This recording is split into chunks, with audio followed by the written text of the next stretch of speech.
je me fous de la gloire et de la postérité. Et même, je suis content de pouvoir le dire à haute et intelligible voix et devant un micro, la gloire, c'est de la foutaise. Voilà un cri du cœur, Philippe Soupault. Et voici donc Une vie, une œuvre, Philippe Soupault ou l'éternelle jeunesse d'un homme libre. Une émission écrite et conçue par Jean Chouquet, lecteur Jean-Pierre Mariel, présentation Martine Sarcey.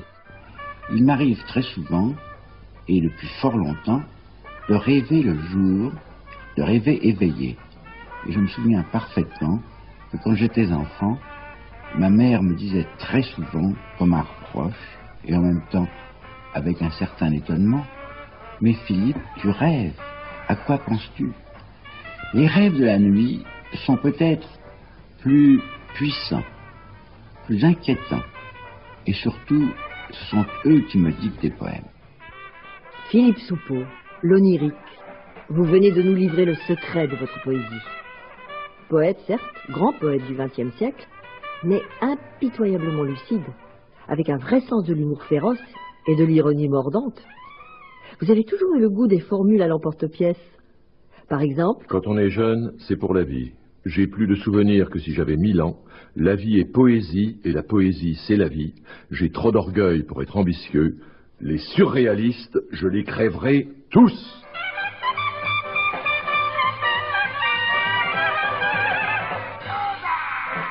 Cette dernière formule iconoclaste, fallait-il la prendre vraiment au sérieux?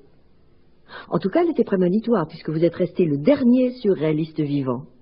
Vous avez fait preuve d'une vitalité insensée, car après avoir usé et abusé de l'alcool, du tabac et d'autres choses, vous vous êtes éteint doucement en 1990, à l'âge de 93 ans. Alors, permettez-nous de nous adresser à vous, nous qui vous avons beaucoup aimé, comme si vous étiez toujours vivant.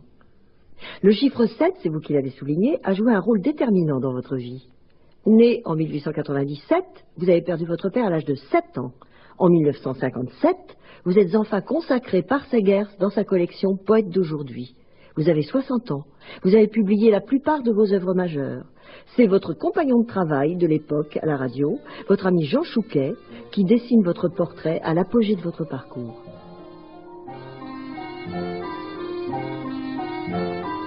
Soupault, vous étiez un voyeur voyou, si délicieusement, mais aussi Philippe, l'ironique, le malin, le malicieux, le facétieux, le désinvolte, le taquin, le rieur, le moqueur, le persifleur, le cruel, le sadique, le diabolique, le chaleureux, le passionné, le pathétique, l'attentif, l'indulgent, le généreux, le tendre, le délicat, le fraternel, avec en plus tout l'humour de la terre.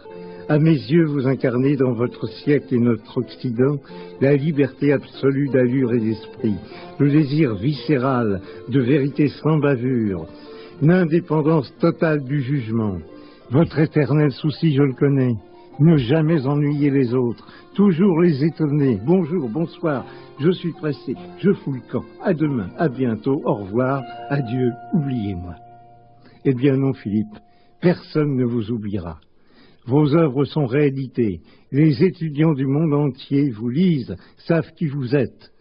Ne vous en déplaise, grâce à la pureté, à la simplicité de votre style, vous êtes devenu un grand classique. Vous êtes démasqué. On peut affirmer sans crainte d'être péjoratif que toute votre vie, vous avez été un drôle de type, Philippe, mais tellement attachant. À l'image d'Alphonse Allais, vous avez certainement mis autant de talent dans votre vie que dans votre œuvre. Car votre vie, vous avez dû la gagner, sou après sou. Vous avez bouffé de la vache enragée. Vos droits d'auteur ne vous ont jamais nourri. Vous avez dû exercer une dizaine de professions, attaché au ministère des Travaux Publics, employé au commissariat des essences et pétroles, directeur de revue littéraire, journaliste, critique, littérature, théâtre, cinéma, grand reporter dans le monde entier, chargé de mission officielle pour les gouvernements français, conférencier, professeur de littérature française dans des universités américaines. C'est tout? Je dois en oublier. Une vie d'aventure d'une richesse insensée. Vous y croyez-vous à la vie, à la vie, à la vie, à la vie?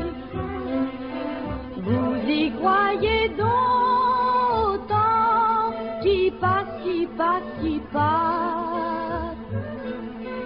Vous y croyez-vous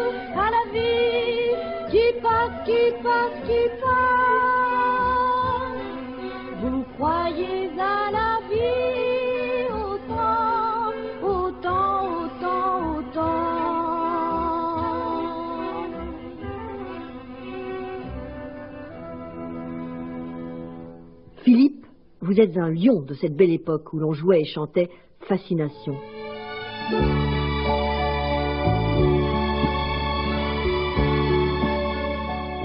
Votre mère portait des robes avec manches à gigot. Cela vous le verriez. Vous êtes né à Chaville, dans votre maison de famille, le 2 août 1897. Vous êtes le 3e fils de Maurice Soupeau, médecin des hôpitaux de Paris, célèbre spécialiste des maladies de l'estomac. Il est chaleureux, taquin, rieur, il vous a légué ses qualités. Et de Cécile d'Encoigné, fille de haut magistrat, pieuse, austère, distante. Votre frère aîné Robert suivra les traces de son père. Il deviendra l'un des plus grands chirurgiens des voies biliaires de notre siècle. Toute sa vie, il veillera sur vous avec une conscience scrupuleuse. Il aura fort à faire. Votre grand-père paternel, raffineur de sucre suivant la formule célèbre, s'est enrichi sous Louis-Philippe et le Second Empire. Votre famille est plus qu'aisée. Elle est servie par de nombreux domestiques. C'est une nourrice allemande qui vous élève et chante pour vous bercer les consignes de son pays. Mais c'est avant tout Miss, la nurse anglaise de vos petits cousins, qui va vous faire entrer dans l'univers de la poésie avec ses nursery rhymes. Toute votre vie, vous vous souviendrez de ces premières émotions. Et plus tard, vous aussi, vous écrirez des nursery rhymes comme celle-ci. Philippe Soupeau dans son lit, né un lundi, baptisé un mardi, marié un mercredi, malade un jeudi, agonisant un vendredi, mort un samedi, enterré un dimanche. C'est la vie de Philippe Soupeau. Monsieur Miroir, marchand d'habits, est mort hier soir à Paris. Il fait nuit, il fait noir, il fait nuit noire à Paris.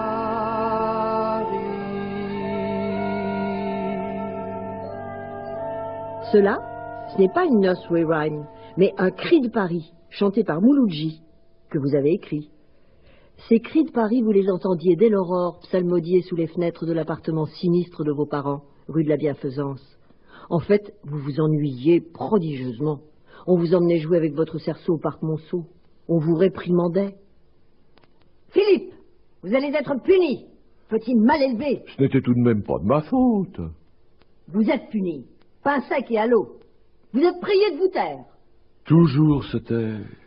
Je compris bien vite que la seule façon de me défendre était de me moquer de ces hommes et de ces femmes qui me menaçaient du doigt et de la main, une paire de claques au bout du compte, et de rire de leur allure de croque-mitaine. Je ne voulais pas avoir peur de ceux qui, à mes yeux, abusaient de leur pouvoir parce que je n'étais encore qu'un enfant. Il y avait autour de moi des gens qui étaient vraiment des bourgeois types, c'est-à-dire conservateurs, qui étaient toujours pour le comme il faut, craignant le qu'en dira-t-on. Et, au fond, la seule valeur qu'ils reconnaissaient, c'était la valeur de l'argent. Et c'est pour ça que j'ai toujours eu une impression d'étouffement. Je me sentais mal à l'aise. Voulez-vous jouer, les amis, au jeu du petit lapin gris? Ou bien au serpent à sonnette? Dépêchez-vous, la mort vous guette. Voleurs, mendiants, combinards, vous les tricheurs en série, tricheurs à la petite semaine, dépêchez-vous, la mort vous guette. Vendus, valets, autres voyous, beaux travailleurs du chapeau, vous ne l'emporterez pas avec vous. Dépêchez-vous, la mort vous guette. Eh oui, dépêchez-vous, la mort vous guette. Vous allez la prendre vite à vos dépens, Philippe. Je venais d'avoir 7 ans, l'âge de raison, me répétait-on une fois de plus. Pour moi, ce fut l'âge où j'appris ce qu'était la mort. Un soir, la femme qui était chargée de m'éduquer me prit dans ses bras. Je crois qu'elle pleurait, et m'amena au chevet du lit de mon père qui agonisait. Il était pâle, je l'embrassai, je crois qu'il m'avait reconnu, je n'en suis pas sûr, mais je n'ai jamais pu oublier cette dernière rencontre. J'avais beaucoup aimé et admiré mon père, un homme exceptionnel, tendre, gai, lucide, volontaire. Souvent, le soir, il me prenait sur les genoux et il me confiait plus ou moins inconsciemment ses joies, ses angoisses, ses hésitations. Il parlait à l'enfant que j'étais comme à un adulte. Avec la mort de votre père, une page de votre vie se tourne pour vos frères et vous-même. Vous allez être soumis à la tutelle d'un conseil de famille dont feront partie les beaux-frères de votre mère. Nous pensons en particulier au redoutable Louis Renault, le futur grand industriel de l'automobile. Il fabriquera aussi les célèbres tanks qui feront la fortune de l'armée française et la sienne. Vous le détesterez. Vous le définirez... Comme un être dieu, un patron esclavagiste, un égoïste forcené. Et vous lui consacrerez en 1928 un livre vengeur qui le mettra en fureur, Le Grand Homme. Il donnera l'ordre de faire acheter tous les exemplaires en vente dans les librairies. Financièrement, cela vous arrangera. Votre mère, dites-vous, Philippe est un original. Heureusement, au fur et à mesure que vous approchez de votre bac, vous vous intéressez de plus en plus à la littérature et pas à n'importe laquelle. Vous êtes guidé par votre condisciple Emmanuel Faye. Je lui ai une grande reconnaissance, parce que c'est lui qui m'a ouvert les portes de la poésie, puisque c'est lui qui m'a fait lire Les Illuminations et Une saison en enfer. Malheureusement, Emmanuel était un homme qui était mal dans sa peau. Il était fils d'un notaire, neveu de 2 évêques, et évidemment, il ne se considérait pas du tout comme capable de s'évader de ce milieu familial qui était très tyrannique. Et puis, finalement, après avoir essayé de s'échapper, quelques années plus tard, il n'a pas pu supporter la vie qu'on lui imposait ou qu'on voulait lui imposer, et il est parti pour les États-Unis, et là il s'est suicidé en laissant un mot terrible: comment vivre dans un monde où tout le monde triche. Dans le domaine littéraire, les classes de Condorcet sont divisées en 2 clans. La majorité suit les profs et admire les auteurs officiels, dont Dieu le pape s'appelle France, Anatole, l'inoubliable auteur de la rôtisserie de la Reine Pédoc. Les poètes adulés se nomment François Copé, Jean Écart, Jean Richepin, et leur prince, le prix Nobel Sully Prudhomme, l'immortel auteur du Vase brisé. toujours intact aux yeux du monde, il sent croître et pleurer tout bas sa blessure fine et profonde. Il est brisé, n'y touchez pas. Et puis, il y a la minorité agissante dont vous faites partie, bien entendu. Vous lisez le poète moderne Guillaume Apollinaire. Il a publié Alcool en 1913. Vous êtes fasciné par la nouveauté de ces métaphores poétiques. Et vous, l'insolent, vous vous moquez de votre prof de lettres quand il vous menace. Sous Pault, je vous briserai comme un fétu de crève. Heureusement, il n'en fut rien. En 1912, vous êtes envoyé dans une famille allemande pour y apprendre la langue. Vous y êtes accueilli avec chaleur et vous vous étonnez de la haine de Barès ou de Déroulède envers ce peuple voisin. En 1913, vous êtes à Cabourg, où vous rencontrez Proust. En 1914, vous découvrez Londres et les peintures, les gravures de William Blake exposées à la Tate Gallery.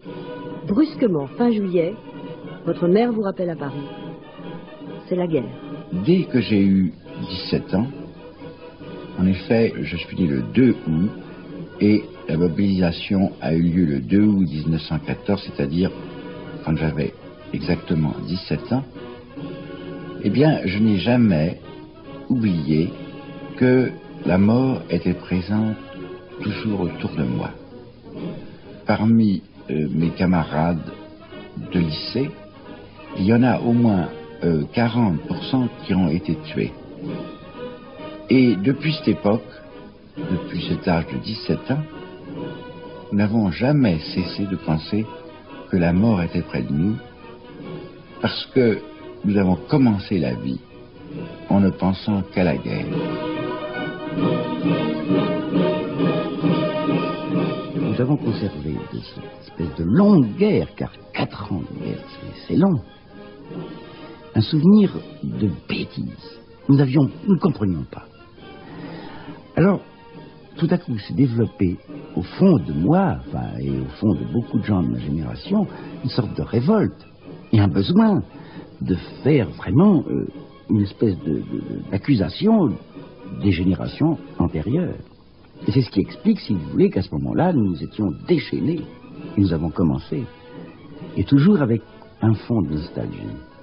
Je me souviens de cet air de Rose de Picardie qui, pour moi, me fait venir encore les larmes aux yeux parce que ça me rappelle le front dans le nord, au moment où la boue, la pluie et la mort tombaient. Vous, Philippe, en attendant d'être mobilisé, vous terminez vos études. Vous réussissez votre bac, première partie en 1914 et philo 1915. Après votre bac, votre famille vous oblige à entrer à la fac de droit alors que vous aviez décidé de faire une licence de sciences naturelles pour devenir botaniste. Et, surprise, vous vous intéressez au droit maritime. En 1916, vous avez 19 ans et vous êtes déclaré bon pour le service, malgré votre maigreur. Vous êtes affecté au 3e régiment d'artillerie à Angers. Les poilus de votre batterie vont servir de cobaye pour un nouveau vaccin contre la typhoïde. Comme la plupart de vos camarades, vous sombrez dans la fièvre et le délire. Vous êtes évacué sur Paris. Vous êtes réformé pour 1 an, mais vous retombez malade. Vous serez toujours fragile des poumons. Vous êtes hospitalisé avec une bronchite. Et là, sur votre lit d'hôpital, vous écrivez vos premiers poèmes. Départ. L'heure. Adieu. La foule tournoie. Un homme s'agite. Les cris. Des femmes autour de moi. Chacun se précipite, me bousculant. Voici que le soir tombant, j'ai froid. Avec ces paroles, j'emporte son sourire. Et alors vous avez le culot, je dis bien le culot, c'est un mot qui vous était très familier, de les faire parvenir à votre maître Guillaume Apollinaire. Et vous aurez la joie de les voir publiés dans la revue SIC de Pierre-Albert Birot. Il ne vous reste qu'à dire un grand merci à Guillaume. J'ai eu une très grande chance, c'est de connaître dès le début de mon adolescence un très grand poète qui était Guillaume Apollinaire. Guillaume Apollinaire était un homme extrêmement jovial, extrêmement gai et extrêmement accueillant. Naturellement, quand on réfléchit bien, on pouvait voir que derrière ce masque de jovialité et de gentillesse, il y avait aussi beaucoup de tristesse et en somme une sorte d'exil dans la vie de tous les jours. Mais Apollinaire avait cette merveilleuse faculté, c'est de vous donner confiance. Je me souviens que j'étais très fier parce que sur l'exemplaire d'alcool qu'il m'a donné, il avait écrit à Philippe Soupeau en toute confiance. Je n'oublie jamais, quand j'écris un poème, de penser à cette dédicace d'Apollinaire et à la confiance qu'il m'a faite. Je l'ai vu très peu de temps après son opération. Il a été trépané, mais il était à ce moment-là encore en uniforme bleu horizon. Et il était très fier d'avoir été sous-lieutenant. Ça s'explique parce que vous savez que c'était un enfant naturel et qu'il était aussi apatride. Et au fond, le fait d'avoir été lieutenant dans l'armée française lui permettait d'être naturalisé français. Et alors, il était particulièrement sourcilleux pour des questions patriotiques. Et nous pardonnions difficilement, mes amis et moi, d'avoir écrit un poème qui s'appelait « Ah, que la guerre est jolie ». Ah Dieu, que la guerre est jolie, avec ses chants, ses longs loisirs. Apollinaire vous prend sous son aile. C'est aussi un joyeux drille, un mystificateur. Il aime beaucoup rire, comme vous, Philippe. Il vous convie à ses réunions du mercredi au Café de Flore en compagnie des jeunes poètes Sandrard, Fargue, Carcourt, Reverdy, Max Jacob. Et il vous présente un jeune étudiant en médecine, un fils de cheminot, en uniforme bleu horizon, André Breton. Guillaume joue auprès de vous le rôle de signal fusée. Il vous prédit à tous deux, Breton et vous, un bel avenir commun. Au premier abord, Breton vous apparaît comme un personnage ambigu, à la fois chaleureux et froid, bavard et distant, voire hautain. En fait, Breton est un grand timide. Il a besoin de s'armer d'un bouclier pour se défendre des gens. Vous devez apprendre à vous connaître. Vos goûts littéraires sont antagonistes. Il aime par-dessus tout les symbolistes, Mallarmé, ainsi que Valéry, alors que vous êtes enthousiasmé par Baudelaire et Rimbaud, les premiers voyants, Jarry, le fou furieux. Breton vous rend visite à l'hôpital. Il va prendre une chambre non loin de vous, à l'hôtel des Grands Hommes, place du Panthéon. Nous sommes en 1917 et le 28 juin, miracle. Le véritable jour de ma naissance. Direz-vous. Vous découvrez dans une librairie en face de votre hôpital, au rayon mathématique, les chants de Maldoror, d'Isidore Ducasse, conte de Lautréamont. Vous les dévorez toute la nuit. Vous prenez feu. Vous faites partager votre flamme à Breton, qu'il a fait lui-même partager à un autre ami encore étudiant en médecine, Théodore Frankel, puis à son dernier ami en date, le brillant et distingué Louis Aragon. toujours étudiant en médecine. Si bien que Breton, Soupeau, Aragon et Frankel se mettent à lire à haute voix les chants de Maldoror dans une chambre d'hôpital militaire. On vous surnomme les mousquetaires. Et, mis à part Breton, vous êtes tous des fils révoltés de vrais et riches bourgeois. Et voici un extrait du premier chant de Maldoror choisi par vous-même. Dis-moi, donc, si tu es la seule demeure du prince des ténèbres. Dis-le-moi, océan, à moi seul, pour ne pas attrister ceux qui n'ont encore connu que les illusions. Et si le souffle de Satan crée les tempêtes qui soulèvent tes eaux salées jusqu'aux nuages. Il faut que tu me le dises, parce que je me réjouirais de savoir l'enfer si près de l'homme. Je veux que celle-ci soit la dernière strophe de mon invocation. Par conséquent, une seule fois encore je veux te saluer et te faire mes adieux, vieil océan aux vagues de cristal. Je te salue, vieil océan. Encouragé par Apollinaire, vous publiez également à compte d'auteur en 1917 votre premier recueil de poèmes, Aquarium. Fureur de votre famille, poète, vous allez être mis au banc de la société. 1917 voit aussi la boucherie de la bataille de Verdun, plus de 300 000 morts de part et d'autre. Et c'est à ce moment-là que vous apprenez la disparition de votre meilleur ami, René Deschamps, un homme baigné dans le bonheur de vivre. Désormais, je suis un révolté. Et vous ne cacherez pas votre joie lorsqu'à Noël, les soldats français et allemands sortiront de leurs tranchées pour fraterniser. Vous dénoncez l'indifférence, l'insouciance, la légèreté de la haute société parisienne vis-à-vis de ceux qui se font tuer. Vous citez le dessin de Forain avec cette légende féroce. Vous croyez qu'ils vont tenir? Qui ça? Les civils. Nous sommes en 1918. Vous êtes tombé amoureux d'une jeune musicienne de 20 ans, professeur de danse rythmique, appartenant à une famille d'artistes, Mick Verneuil. Vous avez trouvé une situation, attaché de presse au ministère des Travaux publics. Vous avez 21 ans, vous pouvez l'épouser. Premier mariage. Puis, premier divorce en 1923. Il y en aura d'autres. La fin de la guerre approche. Vienne la nuit, sonne l'heure, les jours sont bons.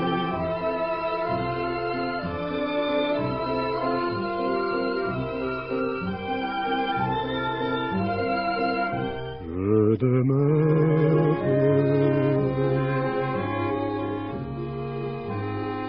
Le 9 novembre, vous apprenez la mort brutale de Guillaume Apollinaire, atteint comme bon nombre de Parisiens par une grippe infectieuse.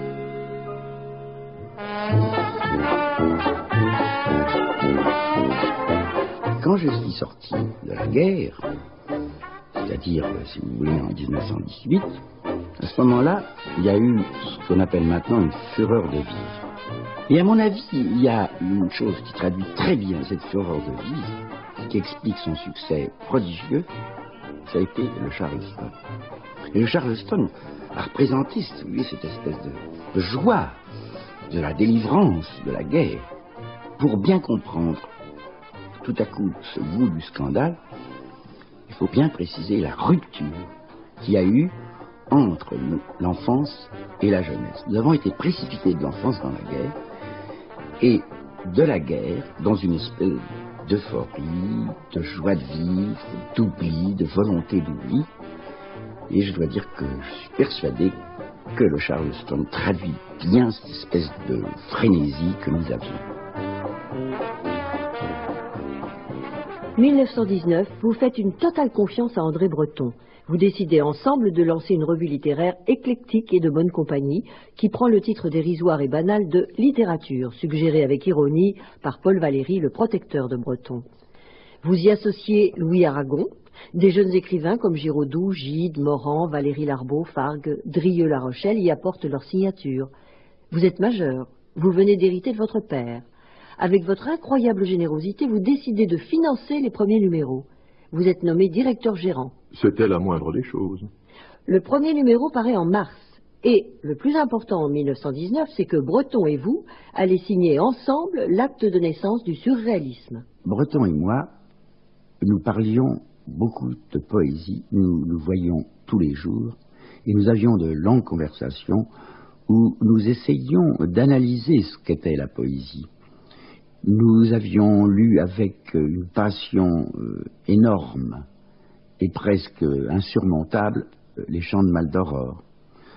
Rimbaud avait eu sur nous aussi une influence considérable, c'est-à-dire que nous vivions, si vous voulez, en poésie. Or, à force d'analyser, nous avons cherché à comprendre d'abord ce qu'étaient les images poétiques. Et de là, nous avons, peu à peu, pas à pas, si je puis dire, essayé de retrouver une certaine spontanéité, sans paralysie, en nous délivrant de la logique. Et c'est à ce moment-là que nous avons voulu écrire le livre que nous avons intitulé « Les champs magnétiques ». Ça a commencé par l'écriture automatique. Nous avons décidé un jour, avec Breton, d'écrire un livre en 15 jours. Et naturellement, nous avions bien sûr étudié Freud, que Breton connaissait très bien, il connaissait très bien les œuvres de Freud. D'autre part, il y avait aussi les travaux de Pierre Janet, qui était un célèbre psychologue, et qui rappelait les expériences qu'il avait faites avec des aliénés sur ce qu'il appelait lui-même l'écriture automatique. C'est-à-dire que nous nous mettions devant une table, nous prenions une plume, des feuilles de papier, et nous écrivions exactement ce qui nous passait par la tête. Et nous nous communiquions, Breton et moi, les résultats de ces expériences. Et à notre grand étonnement, nous avons vu jaillir des images que nous n'aurions pas pu inventer de sang-froid, si je puis dire. Et même, il y a une chose qui est tout à fait surprenante, c'est qu'il y avait dans ces pages un humour tout à fait extraordinaire, et je me souviens du rire de Breton et de mon rire. Breton a un rire extrêmement éclatant, et nous étions tout à fait étonnés des résultats. Et voici un extrait du premier chapitre des Champs magnétiques, qui a pour titre « La glace sans teint ». C'est vous, Philippe, qui avez commencé. Ce soir, nous sommes deux devant ce fleuve qui déborde de notre désespoir. Nos habitudes, maîtresses délirantes, nous appellent. Ce sont des hennissants saccadés, des silences plus lourds encore. Ce sont des affiches, fleurs fanées qui nous insultent. Nous les avons tant aimées. Couleur des jours, nuit perpétuelle. Est-ce que vous aussi, vous allez nous abandonner? L'immense sourire de toute la terre ne nous a pas suffi. Il nous faut de plus grands déserts. Ces villes sans faubourg et ces mers mortes. Nous touchons à la fin. Et Breton enchaîne. Nous touchons à la fin du carême. Notre squelette transparaît comme un arbre à travers les horreurs successives de la chair où les désirs d'enfants dorment à poing fermé. La faiblesse est extrême. Hier encore, nous glissions sur des écorces merveilleuses en passant devant les merceries. Ce doit être à présent ce qu'il est convenu d'appeler l'âge d'homme. En regardant de côté, n'a-t-on pas vu sur une place triste éclairée avant qu'il fasse nuit? Les rendez-vous d'adieu qui s'y donnent traquent pour la dernière fois les animaux dont le cœur est percé d'une flèche. Suspendus à nos bouches, les jolies expressions trouvées dans les lettres n'ont visiblement rien à craindre des diabolos de nos cœurs qui nous reviennent de si haut que leurs coups sont incomptables. C'était une approche du suicide parce que la pratique de l'écriture automatique nous avait procuré des hallucinations. Nous ne savions plus où nous en étions.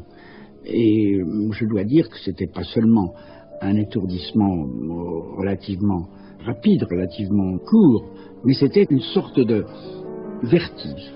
Et quand je me souviens de cette époque, nous n'étions plus complètement lucides. Et il est évident que si nous avions continué, nous serions arrivés à une sorte de geste désespéré qui était le suicide, qui nous hantait déjà à cette époque, parce que nous n'étions plus maîtres de nous-mêmes. Nous étions complètement dominés par cette écriture automatique, par ce flot qui nous venait, cette découverte de l'inconscient. Et nous avons cessé, après une quinzaine de jours, de continuer à faire ces expériences. Effectivement, à cet instant, Breton et vous avez eu la tentation du suicide. Vous étiez épuisés par cet effort insensé. Ces champs magnétiques, vous les avez qualifiés de surréalistes, en hommage à Guillaume Apollinaire, qui avait inventé ce mot à propos de son poème Ornirocritique, improvisé en écriture automatique. Quant à Louis Aragon, il explose d'enthousiasme.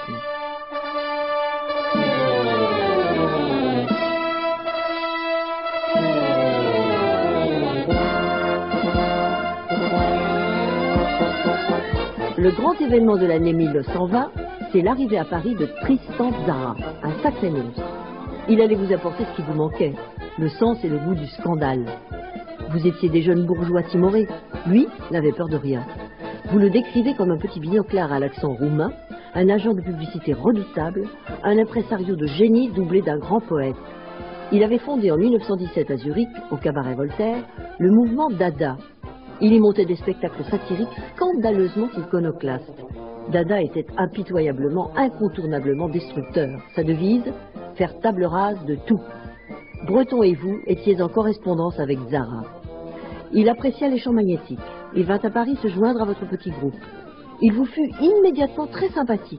Il vous attirait, il aimait rire. Comme vous, il n'eut aucune peine à vous convaincre de la nécessité de faire scandale. En fait, avouez-le, vous vous sentiez naturellement plus proche de lui que de Breton. À Paris, Tzara monta une série de manifestations scandaleuses qui connurent de véritables triomphes. Je me souviens que la grande manifestation, qui a été le clou de ces manifestations, la plus réussie, la plus scandaleuse, ça a été celle de la salle Gaveau, qui, à mon avis, est le chef-d'œuvre d'organisation de Tristan Tzara, qui était un merveilleux impresario. Il y a eu surtout des sifflets terribles, c'est quand Aragon a fait un manifeste extrêmement violent, d'une insolence capitale, énorme. Aragon a lu un manifeste contre le maréchal Foch. Ça, à ce moment-là, vous savez, le maréchal Foch, c'était un dieu, c'était un tabou. On n'avait pas le droit d'y toucher. Ça a déchaîné un tumulte, mais vraiment des cris épouvantables. Les gens hurlaient. Mais nous avons eu tort de faire un entracte. Alors là, ça a été une erreur de l'organisation. Car les gens sont allés pendant l'entracte se ravitailler. Ils sont achetés des beefsteaks, des tomates, des œufs. Et ils sont montés au balcon. Et on a commencé le seconde partie. C'était un sketch d'André Breton et de moi-même qui s'appelait « S'il vous plaît ». Les deux personnages s'appelaient Parapluie et Machine à coudre. Machine à coudre est très jouée avec une solennité remarquable par André Breton, et moi j'étais Parapluie avec un peu plus de désinvolture. Alors là, voyez-vous, il y a eu une nuance bizarre dans le scandale. On a écouté, mais on faisait ouh. Et le terrible, ça a été quand nous sommes revenus sur la scène et que nous sommes arrivés tous enfermés dans des grands cylindres de carton pour jouer la pièce de Tzara qui s'appelait Monsieur A.A. l'Antipyrine. Alors là, ça a été épouvantable. Parce que les gens qui s'étaient ravitaillés nous ont envoyé des œufs, des tomates et des beefsteaks, et moi j'ai reçu en plein sur la figure un beefsteak, et je vous jure, un beefsteak sur la figure, ça fait très mal. Et Benjamin Perret a cru bien faire en se précipitant sur la scène pour faire diversion et en criant « Vive la France » et les pommes de terre frites. Alors là, ça a été, la fin de tout, ça a été atroce parce qu'on a dit ils sont ignobles, ils sont épouvantables, on entendait des sifflets. C'était vraiment terrible, et je dois dire que dans tous les journaux, il y avait des protestations, vraiment, les gens étaient absolument indignés, sauf Paul Soudet, qui y attachait de l'importance. Mais, en général, la presse était vraiment, comme on pourrait dire, très mauvaise. Et on disait, ce sont des bandits.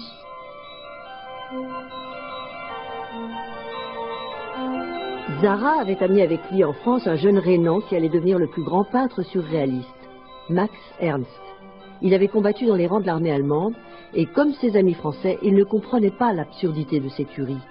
Influencé par l'humour de Jérôme Bosch, il adorait aussi Jean-Sébastien Bach et construisait ses tableaux comme des œuvres musicales. Tzara et vous-même décidèrent de lui faire fête. Les peintres étaient aussi complètement avec nous. En même temps qu'il y avait des manifestations Dada, il y avait des expositions Notamment, il y a eu l'exposition Max Ernst qui a laissé un souvenir certainement dans ceux qui ont visité cette exposition pour la première fois. C'était au Sans Pareil, avenue Kléber, par conséquent dans le 16e arrondissement. Et nous étions tous rangés pour recevoir les visiteurs avec des gants noirs, comme si ça avait été un enterrement, et nous serrions les mains en faisant des condoléances. Eh bien, il y a une chose qui nous frappait, c'est que les gens qui venaient voir le scandale regardaient les tableaux.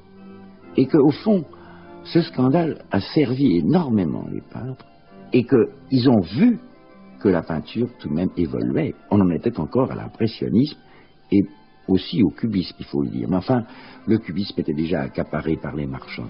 Au fond, nous avions eu raison de faire scandale. Et Dali, qui s'est vanté toute sa vie d'être le génie de la peinture surréaliste. Sa véritable vocation, c'est d'être un clown. Seulement, il y a une chose qui me gêne beaucoup chez Dali. C'est que c'est un dessinateur qui a véritablement un certain génie. Je ne dis pas un peintre, mais un dessinateur de génie. Mais en même temps, c'est un homme qui a une espèce d'avidité. D'ailleurs, Breton a fait toute une contrepétrie. Il l'a appelé très justement Avida $. Et ce que je reproche à Dali, et très énergiquement, très durement, c'est d'être servi du surréalisme en n'en prenant que le côté scandaleux, et le côté scandaleux pour sa publicité. Quand il a vu ce que nous faisions, le scandale que nous faisions, il s'est dit, mais comme ça va être merveilleux pour vendre mes tableaux. Dali est l'homme le plus intéressé que j'ai jamais vu. C'est l'avare, enfin, complet. Et c'est une exploitation. Avec sa chère Gala, ils font une sorte de trust du scandale qui est absolument insensé. Et alors, maintenant, il est devenu fasciste, ce qui est pour un surréaliste un péché capital. Il est devenu religieux. Il joue, voyez-vous, Dali joue sur des quantités de tableaux. Eh bien, ça, c'est vraiment ce que les surréalistes n'ont jamais voulu faire. Aucun surréaliste. Il y en a même qui sont arrivés jusqu'à se suicider. Ils n'ont pas joué sur les deux tableaux. Et le surréaliste ne joue pas sur les deux tableaux, alors que Dali joue complètement sur les deux tableaux. Mais je dois dire que, effectivement, même chez les êtres les plus ignobles, les plus infects, il y a une période de pureté, il y a une part de pureté. Eh bien, évidemment, Dali, au moment où il est arrivé à Paris avec Buñuel, quand ils ont fait un film L'Âge d'Or, évidemment, il y avait une période de pureté et il aurait pu jouer le jeu. Mais malheureusement, il a joué un autre jeu et il a triché. Et Dali est un grand tricheur. On a souvent dit que Dada avait tué le surréalisme ou réciproquement. C'est une grossière erreur, vous l'avez vous-même souligné. Dada et le surréalisme n'ont jamais cessé de se recouvrir comme des vagues successives. Et c'est grâce au scandale Dada que les jeunes du groupe Aventure sont venus vous rejoindre. Perret, Rigaud, Crevel, Desnos et quelques autres. Vous les avez accueillis à bras ouverts. Ils vous admiraient. La plupart de ces jeunes amis étaient pris à la gorge par le sens de l'absolu et de la pureté. Ils étaient hantés par le suicide. Vous-même, en 1922, vous aviez fait imprimer une invitation au suicide. Remords, vous en avez détruit tous les exemplaires sauf 2, et ce texte demeure inconnu à ce jour. Je dois vous dire une chose, c'est que l'idée du suicide régnait. Que, au fond, nous étions tous plus ou moins tentés par le suicide. On ne joue pas avec le néant impunément. Et il est évident que déjà nous préparions, sans le vouloir, inconsciemment, mais au fond de nous-mêmes, pas mal de suicides qui se sont produits, Crevel et Rigaud par exemple. Il est évident qu'il y avait dans l'air une sorte de désespoir. Parce que c'était pas une période, vous savez, facile. C'était tout de même le réveil d'après la guerre. C'était une période d'après-guerre où il y avait en même temps, si vous voulez, une frénésie de vivre, mais en même temps un grand désespoir parce qu'on disait ça va recommencer.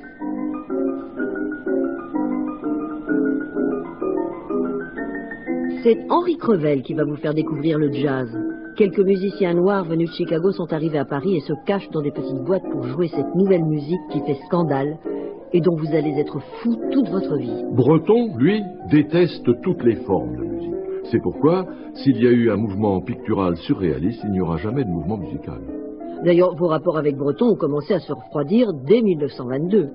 Pour vous remercier d'avoir financé les premiers numéros de la revue Littérature, il décide d'en prendre seul la direction. Toujours élégant, Philippe. Vous ne dites pas un mot, mais vous n'en pensez pas moins. Alors, vous allez fonder en 1923 la Revue européenne, où vont collaborer les plus grands écrivains vivants de tous les pays, aussi bien européens qu'américains, dont Zara, qui, lui, s'est déjà fâché avec Breton. Ça, c'était prévisible. Philippe, vous avez été l'un des premiers Européens, avant l'heure. Puis vous allez devenir directeur littéraire des éditions Simon Crat, et vous publierez en 1924 le premier manifeste du surréalisme d'André Breton, qui vous l'a... Gentiment, j'espère, demandé. Mais c'est à partir de 1925 que vos relations avec Breton et Aragon vont vraiment se dégrader.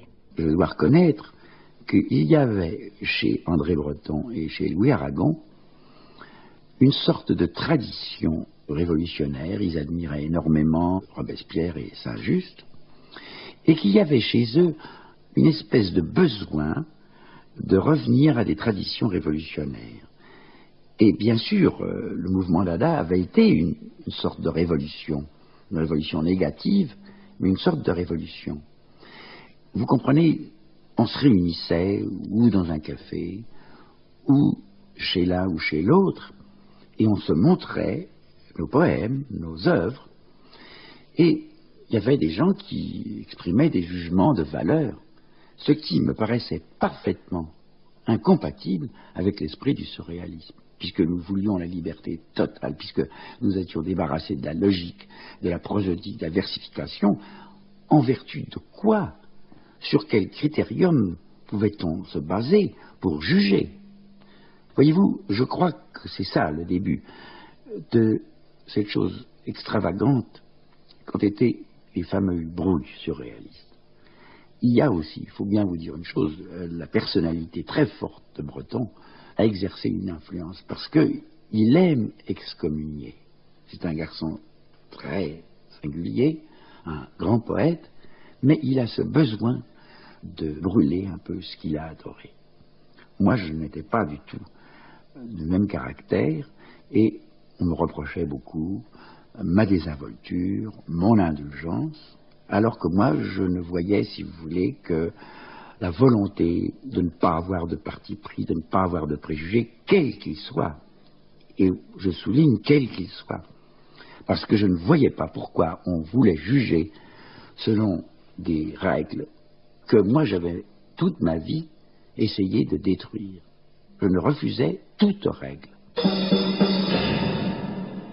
Mais les véritables raisons de la rupture, il faut les trouver dans les positions politiques prises par Breton Trotskiste et Aragon, marxiste, et l'orientation qu'il désirait donner au mouvement surréaliste. Vous n'étiez absolument pas d'accord.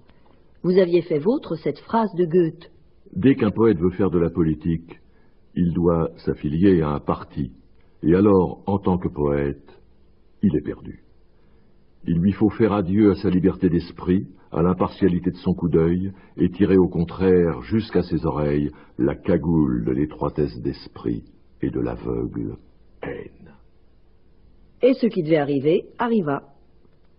Un soir de novembre 1926, je fus convoqué dans une maison de la rue du Château. J'arrivais avec un peu de retard, mauvaise note. J'entrai dans une assez grande pièce, mal éclairée.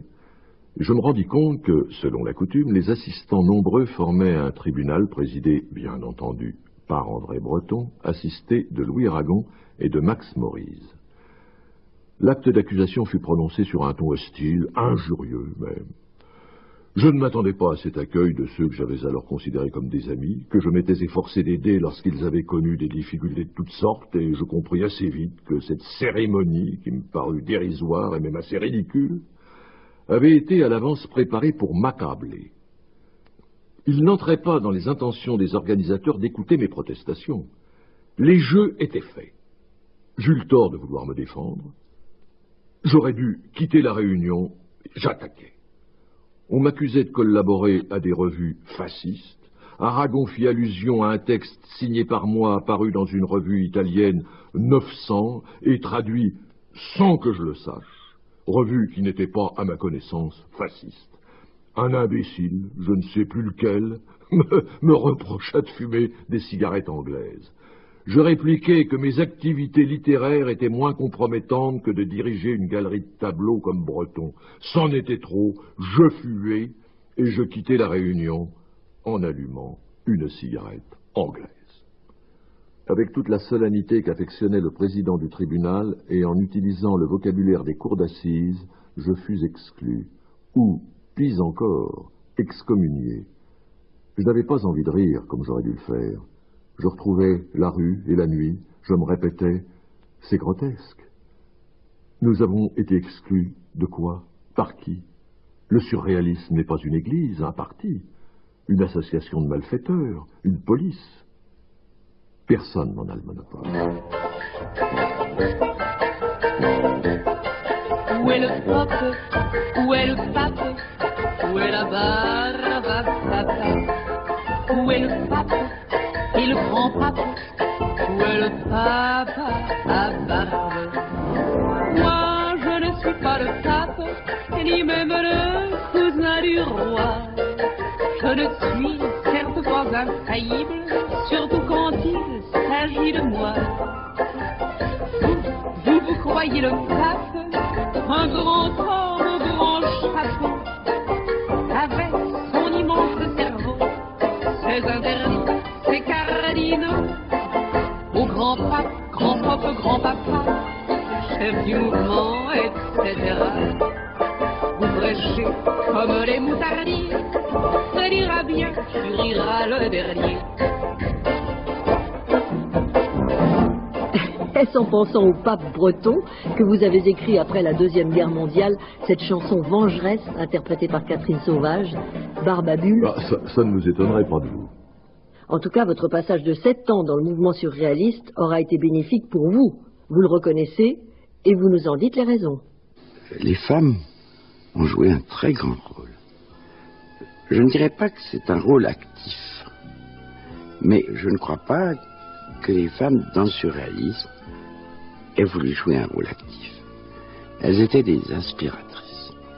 Elles nous sollicitaient. Elles nous forçaient à être au-delà de nous-mêmes. Et je ne vous apprendrai rien en vous disant qu'un homme, quand il écrit ou quand il agit, cherche toujours à émerveiller les femmes. Eh bien, les femmes que nous avons connues, au fond, nous ont émerveillés et nous ont forcés à nous émerveiller. Quand on fait le bilan du surréaliste, car c'est bien l'époque, on se rend compte d'une chose tout à fait détonnante, c'est qu'au fond, les grandes œuvres surréalistes, je veux dire, d'après les champs magnétiques, après les expériences, au fond, c'est les femmes qui les ont provoquées. Je dois dire une chose étrange, c'est que je ne me souviens pas d'une étape de ma vie sans que j'ai été amoureux d'une femme. C'était presque une nécessité, un besoin, une soif. Et vous comprenez, je n'arrive pas à déterminer la frontière entre l'amour et le surréalisme. J'étends les bras, Georgia. Je ne ferme pas les yeux, Georgia. J'appelle Georgia. Je crie, Georgia. J'appelle Georgia. Je t'appelle, Georgia. Est-ce que tu viendras, Georgia? Bientôt, Georgia. Georgia. Georgia. Georgia. Georgia. Je ne dors pas, Georgia. Je t'attends, Georgia.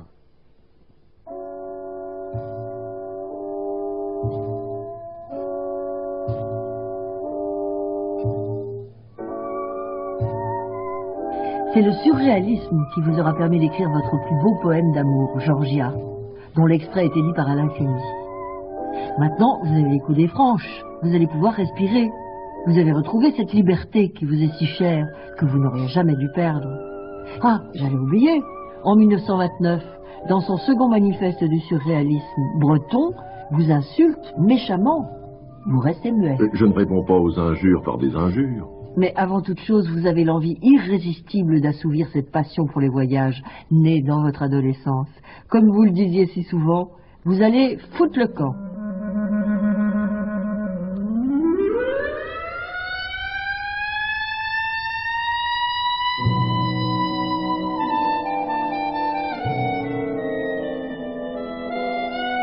m'a demandé très souvent pourquoi j'avais eu de si graves discussions avec mes amis. On m'a demandé pourquoi il y avait eu des scissions dans ce mouvement surréaliste dont on a tant parlé.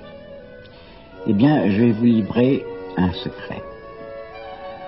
À un moment donné de ma vie, c'est-à-dire vers l'âge de 27 ou 28 ans, j'ai eu l'impression, comme Rimbaud l'avait eu, d'étouffer, que je ne pouvais plus supporter l'atmosphère des milieux littéraires.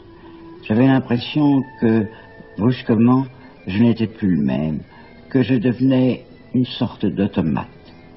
Et j'ai éprouvé le besoin irrésistible, qui d'ailleurs est un peu littéraire, mais qui s'explique parce que j'avais beaucoup lu Rimbaud.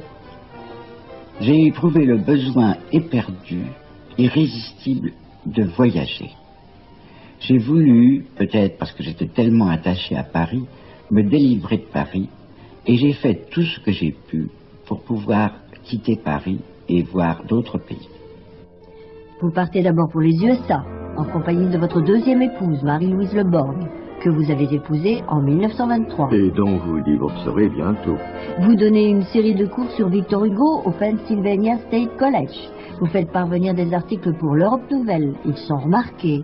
Les Américains vous adoptent. Vous retournez outre-Atlantique, cette fois comme envoyé spécial du quotidien français au plus fort tirage, Le Petit Parisien. Vous rapportez une série de reportages sur les conséquences de la crise de 1929 sur les grandes villes nord-américaines. Vous êtes maintenant consacré grand reporter. Le Petit Parisien vous envoie dans l'Allemagne d'après-guerre où l'on commence à parler d'un certain Adolf Hitler.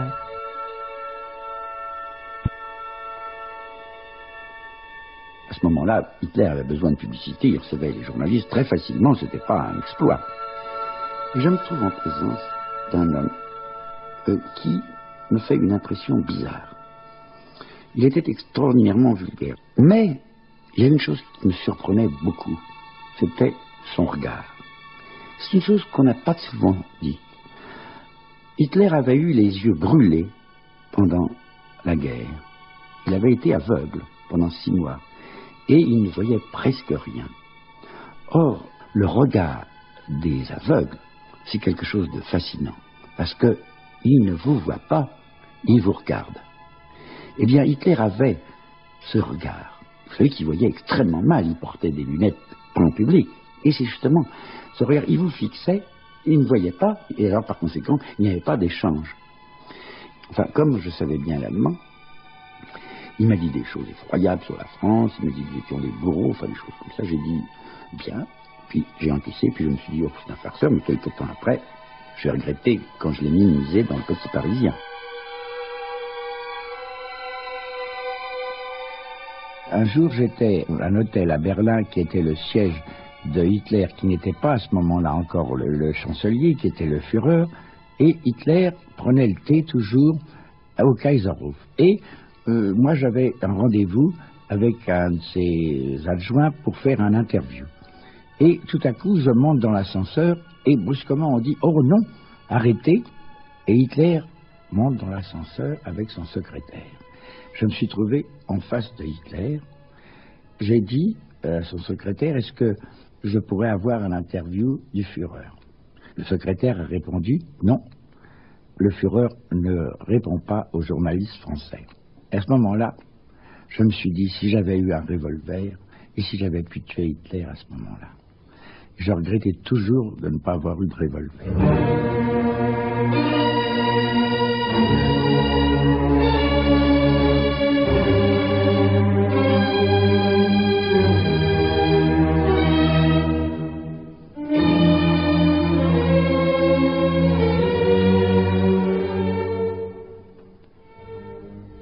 Pour le Petit Parisien, vous êtes envoyé dans ce pays mystérieux dont on ne sait pas grand-chose depuis la révolution d'octobre 1917, l'URSS. Grâce à votre curiosité insatiable, à votre flair de fouine, à votre sens inné de la diplomatie, vous réussissez à visiter des villes comme Moscou, Leningrad, mais aussi Kiev, Kharkov, Rostov-sur-le-Don, Dniepropetrovsk, où aucun occidental n'a pénétré. Vous rapportez des informations inédites et capitales. J'ai rencontré aussi Staline, c'est-à-dire que j'ai assisté à une grande réception où Staline présidait, mais moi j'étais au bout de la table parce que j'étais un journaliste français, et j'ai vu cette chose extraordinaire, c'est ce petit homme brutal, qui avait une figure extrêmement antipathique, mais qui buvait beaucoup. J'ai compté les verres de vodka qu'il avait bu, j'ai compté 40. Mais on m'a dit, oh mais non, il les prenait et il les jetait sous la table. Enfin, j'ai conservé de Staline un souvenir effroyable d'une cruauté qui se lisait sur son visage. Mais vous devrez cesser votre activité de grand reporter en 1935. Les directeurs de vos journaux ont pris peur. En dénonçant Hitler, déjà plébiscité par son peuple, et ses intentions criminelles vis-à-vis du peuple juif, votre pessimisme tellement lucide inquiète l'opinion française, qui ne veut surtout pas entendre parler d'une nouvelle guerre. Quel stupide aveuglement. Alors, grâce à votre ami, le futur grand résistant Pierre Brossolette, vous allez entamer une nouvelle carrière à la radio. Vous allez faire vos débuts de chroniqueur littéraire à Paris PTT. Comme d'habitude, vous réussirez dans ce nouveau métier. Pendant toutes vos années de voyage et de reportage, vous n'avez jamais cessé d'écrire des poèmes, si bien qu'en 1937, l'éditeur Guy Lévis-Manot publie le premier recueil de vos poésies complètes. C'est aussi en 1937 que, toujours grâce aux recommandations de Brossolette et du remarquable ministre des PTT, Georges Mandel, le président du Conseil, Léon Blum, vous nomme directeur de Radio Tunis. Il désire créer une nouvelle radio française destinée à contrer la propagande mussolinienne dans le bassin méditerranéen. Et vous partez pour Tunis, en compagnie de votre troisième épouse, une photographe allemande, Ray Richter, devenue Ray Soupeau.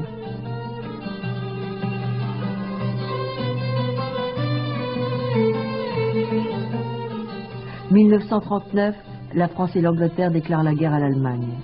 Et cette seconde guerre mondiale va laisser en vous des traces tout aussi indélébiles que celles de la première.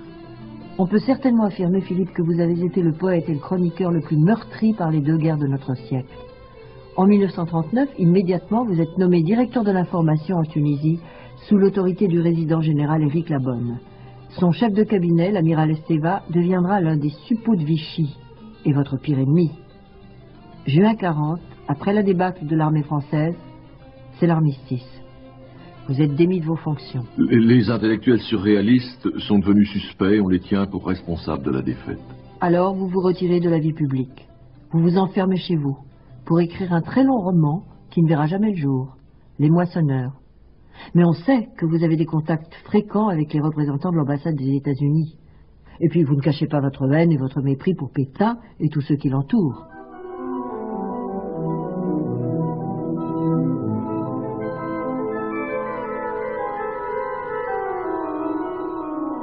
Votre cœur bat avec celui des résistants.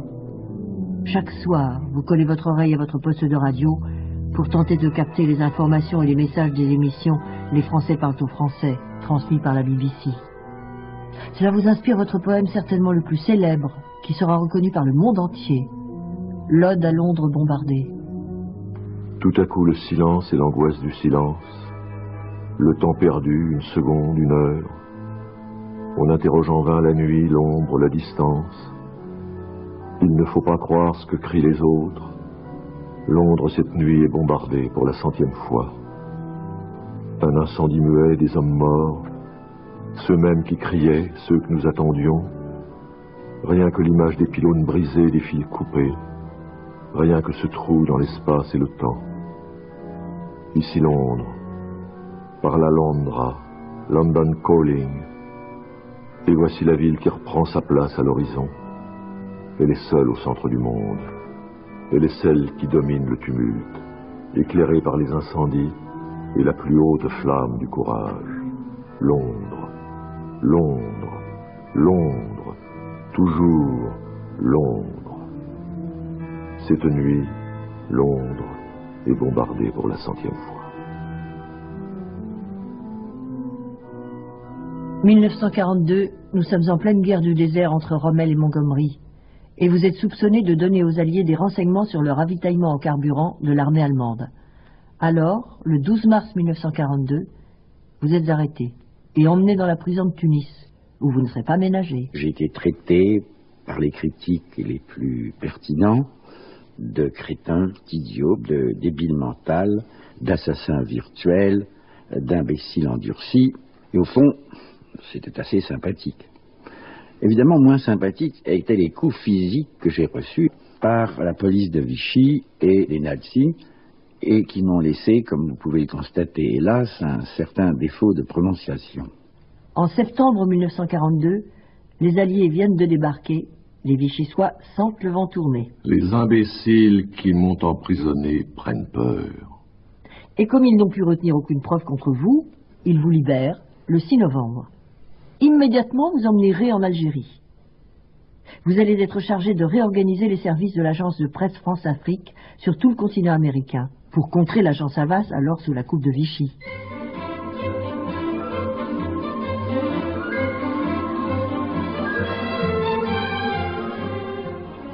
Vous embarquerez avec vous. Vous commencez votre travail par le Canada, puis les États-Unis et le Mexique. Ensuite, vous parcourez tous les pays de l'Amérique latine et vous revenez à Washington où vous découvrez que vous avez été trahi par le correspondant que vous y aviez nommé. Il avait pris votre place. Ça grenouillait dur à Alger. Bien entendu, vous démissionnez de l'agence. Vous êtes obligé de repartir de zéro. Encore une fois. Pour gagner votre vie en Amérique, vous avez 47 ans, vous vous faites engager comme visiting professor au collège de Swarthmore. Vous y enseignez le français. Et là, vous vous éprenez d'une jeune et jolie étudiante bilingue de 20 ans, Muriel Reed. Elle est spirituelle, drôle, tendre, pleine d'humour. Elle a tout pour vous plaire. D'ailleurs, une partie de sa famille réside à Paris. Et en octobre 1945, vous revenez en France avec elle. Et en oubliant votre épouse légitime, Ray, à New York. Mais cette période, 1945-1950, sera particulièrement bénéfique pour votre œuvre politique. En 1950, vous publiez Chansons, peut-être votre meilleur recueil de poèmes, à la fois tendre, léger, cocasse, saugrenu, burlesque, mélancolique, voire pathétique. Extrait de ce recueil, voici... Au crépuscule. Bonsoir, doux amour. Comme disait Shakespeare. Bonsoir, mon petit pote. Comme disait Jules. Bonsoir, bonsoir, mon père. Comme disait l'enfant de cœur. Bonsoir, bonsoir, mon fils. Comme disait le curé. Bonsoir, vieille noix. Comme disait l'enfant de cœur. Bonsoir, mon chou. Comme dit le jardinier. Bonsoir, les enfants. Comme disent les enfants. Ariane, bonsoir, ma sœur. Comme aurait dit Racine. Bonsoir, mon trésor. Comme disent les banquiers. Bonsoir, ma cocotte. Comme dit la fermière. Bonsoir, mon loup. Comme dit la bergère. Bonsoir, les amoureux. Comme disent les eunuques. Bonsoir, bonsoir, bonsoir. Comme disent les inconnus. 1000 bonsoirs de bonsoir. Comme disent les militaires, les nourrices et les chazières. Bonsoir, tout le monde. Comme tout le monde le dit. Vos gueules là-dedans. Disent enfin les poètes. Et ils ont raison. Il faut siffler, inutile de grommeler, de gronder, de murmurer. Il faut siffler, éveillez-vous, celui qui dort, celui qui vit. Il faut siffler, éveillez-vous, vous qui dormez, vous qui vivez. Il faut siffler.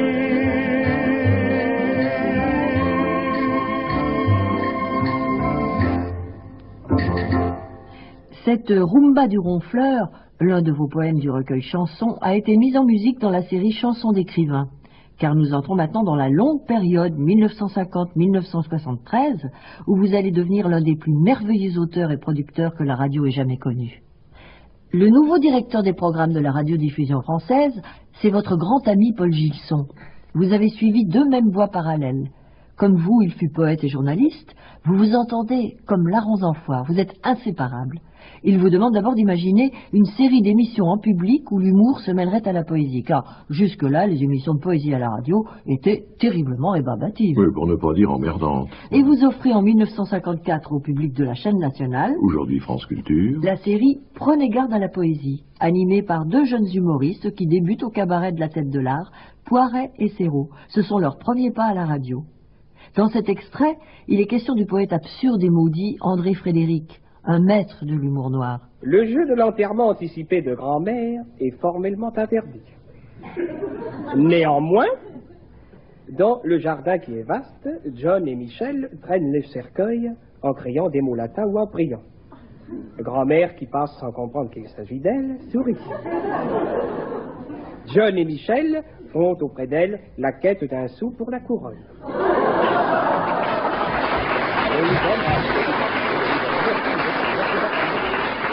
il le dit pas mal, il le dit pas mal.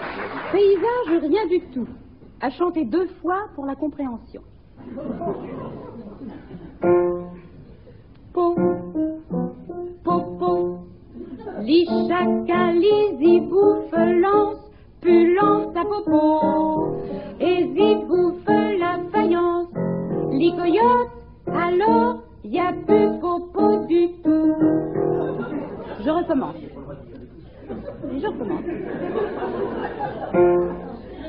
Po, po, po. L'Ichaka, l'Izi bouffe lance, pulence à popo. Et zi bouffe la faïence. L'icoyote, alors, y a plus popo du tout.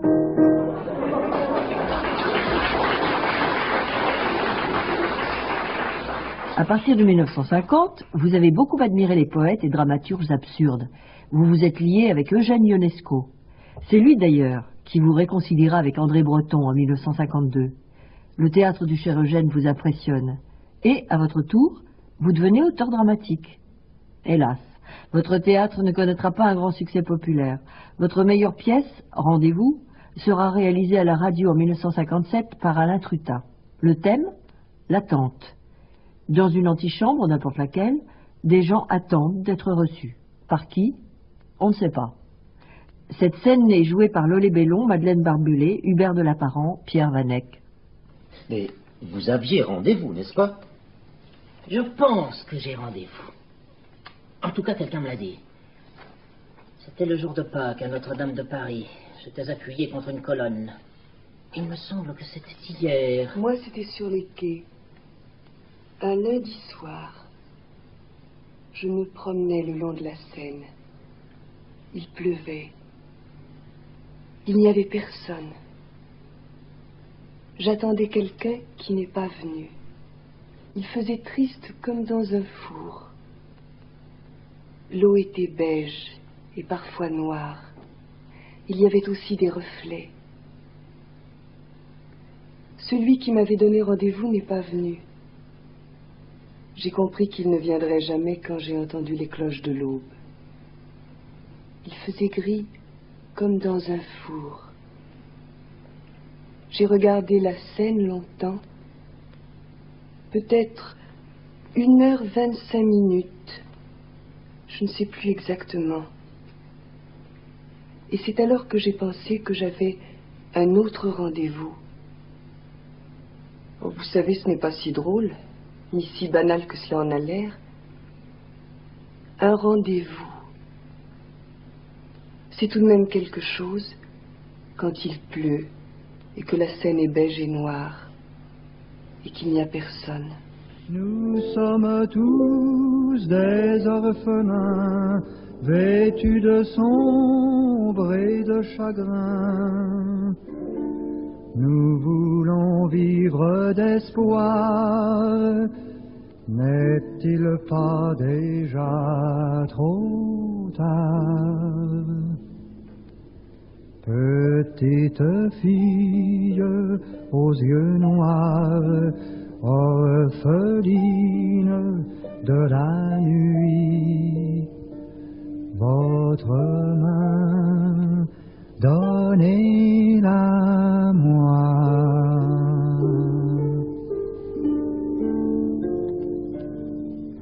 C'était Mouloudji.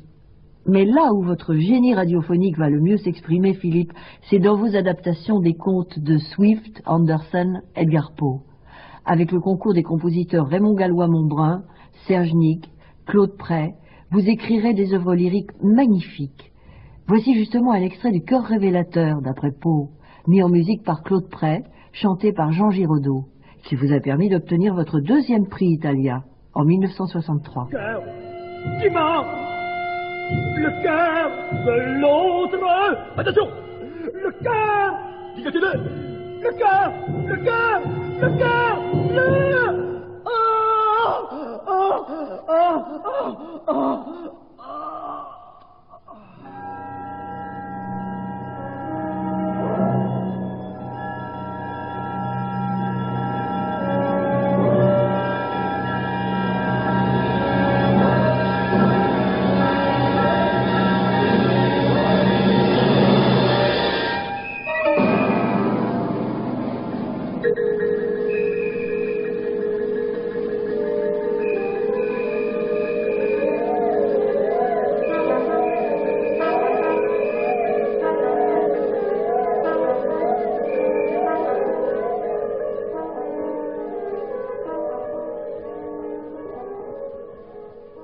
Et voici venu pour vous le temps des épreuves affectives et sentimentales.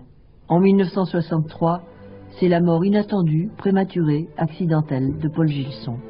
Vous écrivez: Je pense au poète et à l'ami. Paul Gilson était un poète discret, trop discret. Il craignait la publicité parce qu'il était un vrai poète et non pas un battleur. C'était le poète du merveilleux et aussi de l'insolite. C'est grâce à lui, uniquement grâce à lui, que les poètes d'aujourd'hui ont pu obtenir une audience, grâce aux émissions qu'il exigeait que l'on organise à la radio. Tous les poètes devront porter son deuil.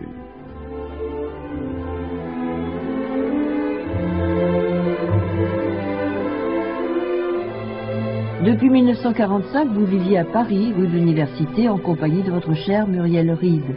Nous sommes en 1965. 20 ans de vie commune. Ça ne vous était jamais arrivé? En dépit de sa gaieté apparente, Muriel est terriblement dépressive. Un soir, brusquement, elle se suicide. Elle s'est jetée par la fenêtre. Vous êtes anéanti. Vous lui dédiez chez Hachette un joli petit livre bleu sur l'amitié. Et puis, vous écrirez encore, en pensant à elle, cette phrase sublime sur l'amour. Toutes les femmes que j'ai aimées sont devenues les divinités de mon temple intérieur. Je me souviens des yeux, des cheveux, des seins, du sexe, du parfum, des mains, des jambes, du dos, de ces êtres merveilleux qui partagèrent telle ou telle période de mon existence et qui illuminèrent ma vie.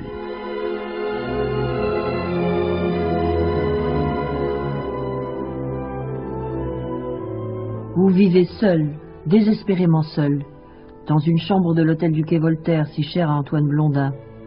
Vous menez à nouveau une vie de bâton de chaise. Vous sortez toutes les nuits jusqu'à l'aube. Vous fumez, buvez, plus que de raison. Vous avez juste le temps de saluer à la radio la mort d'André Breton. Et puis, insensiblement, Ré Soupeau va vous reconquérir. En 1973, vous vous installez dans 2 studios séparés par un couloir dans la résidence de la rue Chanez, porte d'Auteuil. Votre cellule est monacale, toute blanche, une table, 2 chaises, un lit, quelques livres, et c'est tout. Et puis une autre femme va jouer un rôle capital dans votre vie. Votre nouvelle et dernière éditrice, Lydie Lachenal. Elle vous est entièrement dévouée, et vous continuez d'écrire inlassablement.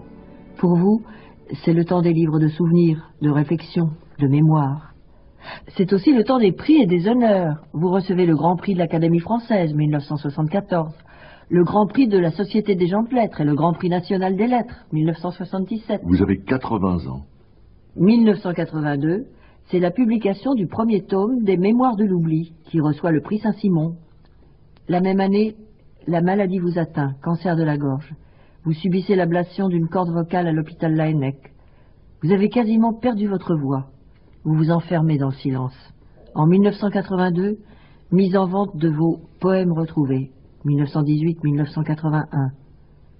En 1922, vous aviez écrit ce poème sur le langage qui préfigurait étrangement Jean Tardieu. Langage. Parlez-vous français? Parlez-vous l'allemand? Je suis ici depuis quelques jours seulement, depuis quelques semaines, depuis quelques mois. Le pays, oh, il est magnifique. Je désirerais rester pour toujours dans ce pays. Voyagez-vous pour votre plaisir? Je ne le sais pas encore. Je veux passer l'hiver à la Riviera. Vous faites de très belles poésies. Vous en ferez de parfaitement belles dans quelques mois. Comment avez-vous fait pour faire de si belles poésies? Alors, j'ai acheté un livre pour 1 franc. Il m'a rendu de grands services. Ce livre contient tout ce dont on a besoin pour la vie pratique. Dormez bien. Je vais faire une promenade. Et puis, Philippe, vous allez appeler votre mort, la souhaiter, car vous vous refusez à continuer de vivre. Vous vous sentez très las, de plus en plus fatigué. J'ai très nettement l'impression que la mort est une délivrance, et une délivrance non seulement pour soi, mais pour ceux que nous aimons. Et je me dis toujours, quand j'aime un être, quand j'aime une femme, que, en somme, le plus étonnant souvenir que je lui donnerai, c'est celui de ma mort.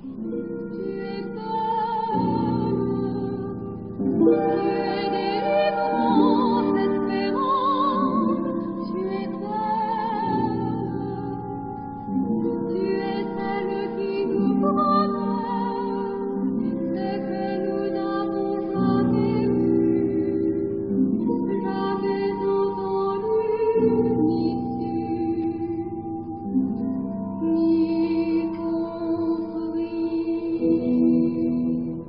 C'était un extrait du Rossignol de l'Empereur que vous avez adapté d'après le conte d'Andersen, interprété par Nicole Robin.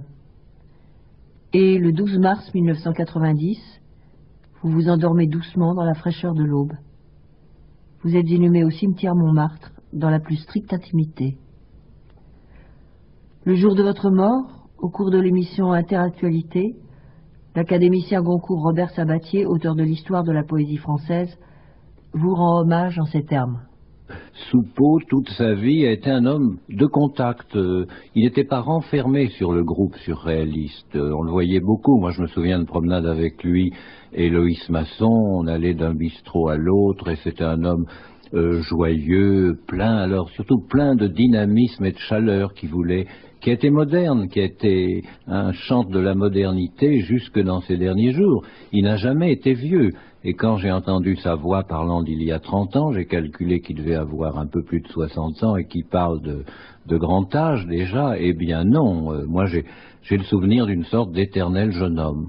Mais il y a eu une année merveilleuse où il avait eu le Grand Prix national des lettres et j'avais été chargé de lui annoncer. Je me souviens, j'avais dit, mais il a refusé, les surréalistes n'aiment pas les prix littéraires. Et puis quand je lui ai dit, il a cru que je disais des blagues, je dis, mais si, vous avez le Grand Prix national des lettres. Alors il m'a dit, ah bon, alors, je dis, prenez-le. Il m'a dit, bon, banco. Et ça, j'ai le souvenir de ce ton direct de cet homme qui avait un charme fou en plus. Et maintenant, aujourd'hui, comment vous situez, Philippe, dans l'océan de la poésie française du XXe siècle? Nous avons d'abord demandé le témoignage du poète Patrice Delbourg, critique littéraire à l'événement du jeudi. Je tiens Philippe Soupeau pour l'un des poètes les plus imparables de ce siècle. Passant considérable, homme de conviction, militant antifasciste, homme de combat mais aussi joueur pur, loustique espiègle. À l'écoute de son temps, ouvert aux jeunes générations, il incarne à lui seul tout l'esprit surréaliste avec son devoir d'impertinence, son refus d'une pensée uniforme, son humour de toutes les couleurs. La littérature n'est pas pour lui un fonds de commerce de notables provinciales. La littérature, c'est avant tout l'école du plaisir. Alors que l'on croule dans ce pays hier sous les hommages à André Breton, pape excommunicateur d'un art bien pensant, aujourd'hui sous les lauriers adressés à Louis Aragon, troubadour stalinien aux effets appuyés, Soupeau, Philippe Soupeau reste libre, debout, seul, discrétion et modestie, fait artiste, racé et irréductible, animal de création. Immense provocateur devant l'éternel, multipliant des pieds de nez à la postérité, avec le pessimisme radical et joyeux de celui qui s'est toujours considéré comme un accident génétique et un raté récidiviste.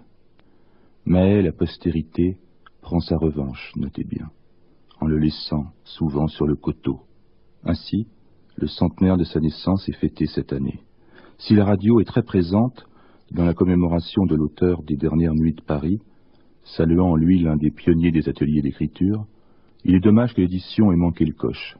Beaucoup de livres de Philippe Soupeau sont aujourd'hui introuvables. On attend toujours une édition de ses œuvres complètes. Que les querelles autour de sa dépouille cessent, il est juste temps de libérer Soupeau. Voici la déclaration de votre ami, l'auteur et cinéaste Nelly Kaplan. La fin du XIXe siècle verra son poète, écrivait Isidore Ducasse dans Les Chants de Maldoror. La fin du XXe siècle essaye d'occulter le sien. Philippe Soupeau, un des esprits les plus libres et les plus insaisissables que j'ai jamais connus. Tout au plus, des querelles de famille en querelles de chapelle, on essaye de récupérer Soupeau. Peine perdue, Philippe est irrécupérable. Je ressens son œuvre comme une de ces comètes imprévues qui arrivent dans le firmament sans crier gare pour nous éblouir, puis qui repartent pour revenir quand bon leur semble, là où on ne les attend plus, sans doute même quand nous ne serons plus là pour les regarder. Quand le soir tombe, je file encore, pour que passe le temps et la vie. Je prépare mon crépuscule, ma vieillesse et mon agonie. Les fils de ma vie s'en mêlent, et je me perds dans mes soucis, dans les chevaux de mes remords, en attendant l'heure de la mort.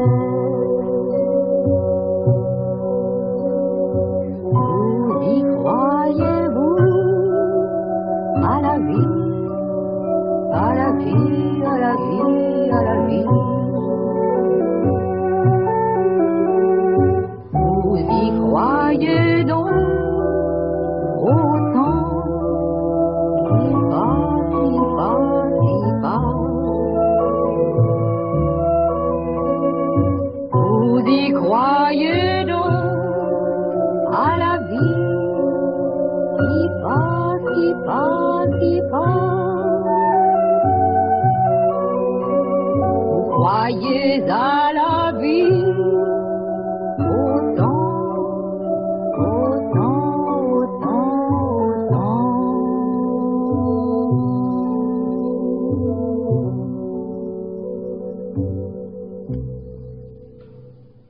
C'était Une vie, une heure.